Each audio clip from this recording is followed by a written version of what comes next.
Assalamualaikum достар.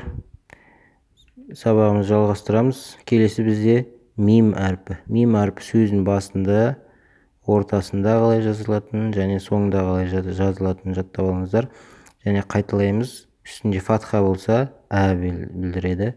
Кәсра болса и дауысын білдіреді. Дамма болса у дауысын білдіреді. Бірінші әріпті оқимыз, содан кейін белгіні оқимыз. М, ә, мә, ми, му. Сукун болса, әріптің өзін ғана оқимыз. Ә, м, әм, и, м, им, мур, муз, рум, әмәро, умиро, әмру, имру, ромзу, ирми. Бұл жерде р-ны жіңішке оқимыз. Р сукунды болып, алдыңғы әріп кәсіра болса, онда р жіңішке оқылады. Ирми.